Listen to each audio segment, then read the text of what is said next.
sehari-hari hanya sibuk menikmati keindahan-keindahan dunia, sibuk mempelajari perdagangan, politik, filsafat, seni dan sebagainya, tidak sempat mempelajari dan menelaah kitab suci Al-Quran yang mulia ini, maka sebagai balasan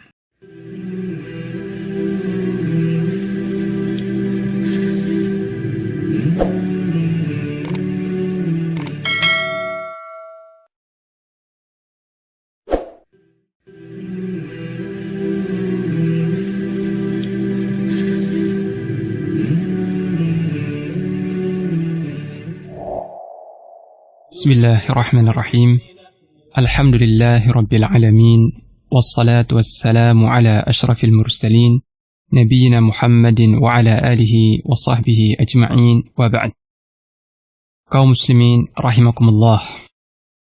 Nah, jadi awalnya ada kibr, ada kesombongan dalam hati-hati orang kafir itu.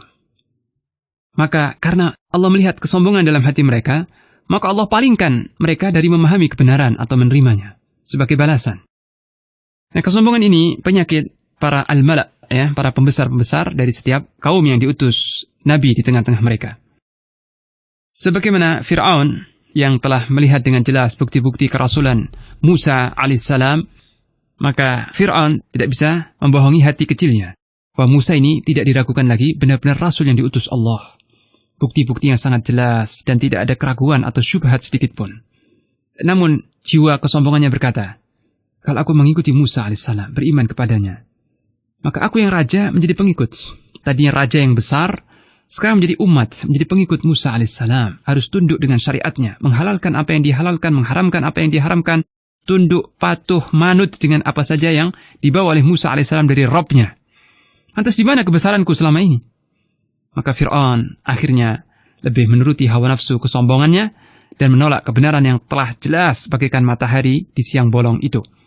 Tentang ini Allah berfirman dalam surah An-Naml ayat 14, وَجَحَدُوا بِهَا وَاسْتَيْقَنَتْهَا أَنفُسُهُمْ ظُلْمًا وَعُلُوًّا فَانظُرْ كَيْفَ كَانَ عَاقِبَةُ الْمُفْسِدِينَ. Dan mereka, yakni Fir'aun dan para pembesar-pembesarnya, mengingkari risalah yang dibawa oleh Musa.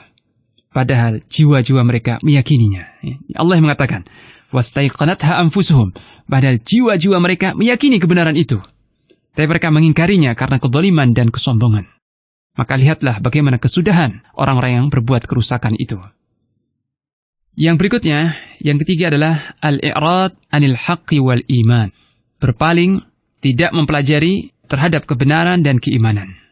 Jadi tidak mau mengkaji dalil-dalil sam'iyah, dalil-dalil yang telah didengar dari ayat-ayat Al-Quran, maupun dalil-dalil akal, ya, dalil-dalil akal yang jelas.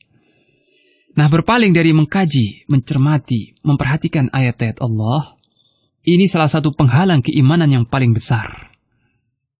Ya, sebab kalau seorang tidak mau mempelajari Al-Quran, tidak mau mempelajari ayat-ayat Allah, bagaimana akan sampai hidayah? Bagaimana akan datang keimanan? Akan terbuka hatinya untuk beriman. Kalau mempelajari saja nggak mau. Ya. Maka Allah berfirman dalam surah Az-Zukhruf ayat 36, وَمَنْ يَعْشُ عَنْ ذِكْرِ الرَّحْمَنِ نُقَيِّضْ لَهُ شَيْطَانًا فَهُوَ لَهُ قَرِينٌ وَإِنَّهُمْ لَيَصُدُّونَهُمْ عَنِ السَّبِيلِ وَيَحْسَبُونَ أَنَّهُمْ مُهْتَدُونَ. Dan barang siapa yang berpaling dari pengajaran Allah yang Rahman. Apa itu pengajaran Allah yang Rahman? Al-Quran. Jadi barang siapa yang berpaling dari Al-Quran, artinya tidak mau mempelajari, mengkaji dengan seksama, dengan tenang, ya. Allah berfirman, kami adakan baginya syaitan yang akan menjadi qarin, menjadi teman setia, pendamping setia baginya. Dan sesungguhnya syaitan-syaitan itu menghalangi mereka dari jalan yang lurus, sementara mereka menyangka bahwa mereka mendapat petunjuk. Nah, ini keadaan orang-orang yang asyik dengan dunia seninya, dengan dunia filsafatnya, dengan dunia musiknya, ya, asyik sehari-hari hanya sibuk menikmati keindahan-keindahan dunia, sibuk mempelajari perdagangan, politik, filsafat, seni dan sebagainya, tidak sempat mempelajari dan menelaah kitab suci Al-Quran yang mulia ini, maka sebagai balasan, sebagai risiko, ya, mereka meninggalkan kitab suci Al-Quran itu, Allah sertakan baginya syaitan yang selalu menempelinya, ya. Syaitan ini selalu menempel orang tadi karena hatinya jauh dari cahaya Al-Quran, hanya senang mendengarkan musik, menyaksikan acara-acara televisi, sibuk dengan menghitung-hitung keuntungan bisnisnya, dan tidak sempat mempelajari Al-Quran, maka orang ini selalu disertai oleh setan yang sangat setia. Nah, karena setan ini musuh manusia, maka setan menghalangi, mengepung mereka, mendekap mereka supaya tidak melihat kebenaran. Dan mereka menyangka di atas jalan yang benar. Orang-orang yang semacam ini menyangka dia benar hidupnya. Bagus hidupnya. Jalan hidupnya ini benar, modern, sesuai dengan peradaban dan kebudayaan dan seterusnya. Padahal mereka itu dalam kesesatan yang sangat jauh. Mereka diperdaya oleh syaitan. Kenapa mereka bisa dikuasai syaitan? Karena mereka berpaling dari Al-Quran. Ini. Jadi barang siapa yang berpaling dari wahyu, maka dia akan disertai oleh syaitan. Nah, jadi tidak mau mempelajari kebenaran. Ini merupakan penyebab terbesar seseorang itu menolak keimanan atau kebenaran yang datang dari Allah lewat Rasulnya Sallallahu Alaihi Wasallam. Ini yang terjadi. Kalau kita perhatikan orang-orang Nasrani atau Yahudi atau orang-orang sekuler yang mereka itu betul-betul nggak melihat dengan sebelah mata kepada agama, mereka memang tidak pernah belajar Al-Quran. Menganggap Al-Quran ini sudah ketinggalan zaman atau nggak perlu dipelajari, gitu ya. Bagaimana akan mendapat hidayah? Kalau membuka kitab hidayah saja mereka nggak mau, mempelajarinya nggak mau. Ini dia, akibat buruk seseorang yang tidak mau belajar. Maka dikatakan al-insan adu majahil. Manusia itu memusuhi apa yang dia tidak tahu. Karena dia tidak tahu dimusuhi. Padahal kalau dipelajari, dikaji, dia akan tahu di situ benar sebenarnya. Benar, kebenaran. Penyebab berikutnya adalah menukar keimanan dengan kebatilan setelah melihat keimanan. Atau dengan kata lain, menolak keimanan setelah dia mengetahuinya.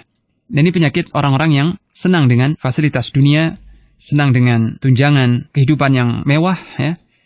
Kita dapati orang-orang yang tadinya mengenal kebenaran dan mengikuti jalan Allah dan Rasulnya, kemudian setelah mereka diiming-imingi oleh fasilitas yang besar, beasiswa sampai pendidikan yang paling tinggi, dan jabatan-jabatan yang keren dan menyilaukan, akhirnya hati mereka bimbang, berbolak-balik hati mereka, kemudian mau menjadi pelayan orang-orang kafir.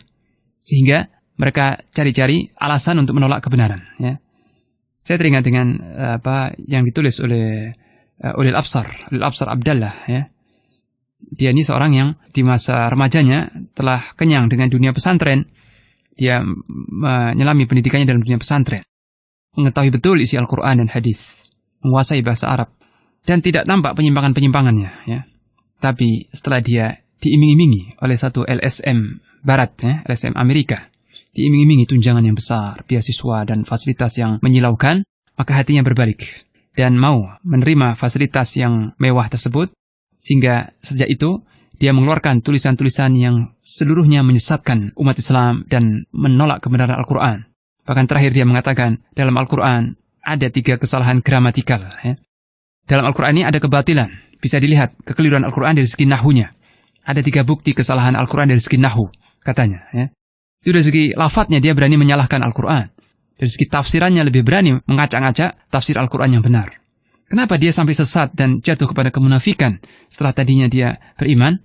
Karena dia menolak keimanan setelah mengetahuinya. Setelah dia tahu keimanan, karena tertarik dengan dunia, maka ditukar akidah yang lurus itu dengan dunia yang sangat sedikit.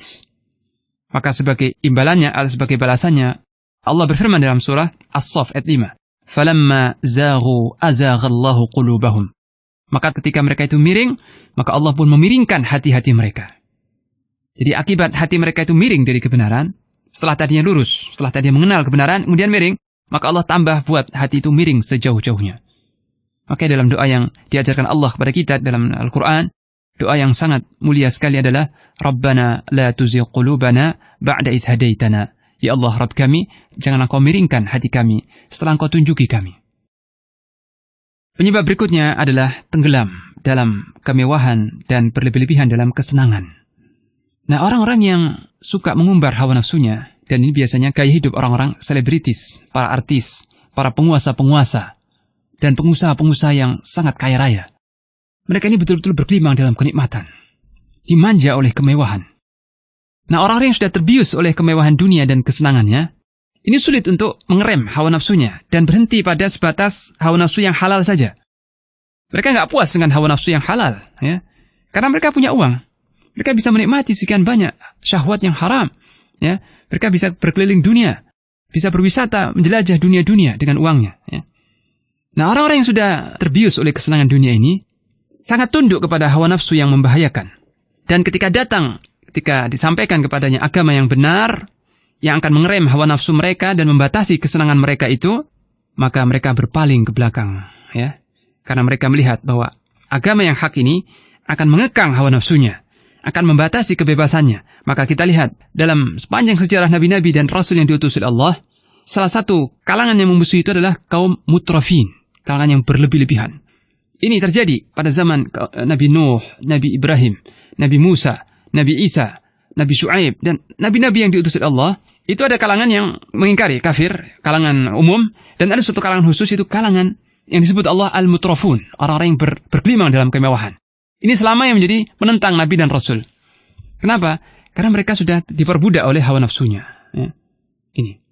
Allah berfirman tentang para penghuni neraka Jahim. Innahum kanu qabla dhalika mutrafin, wa kanu yusirruna ala al-hinthil azim.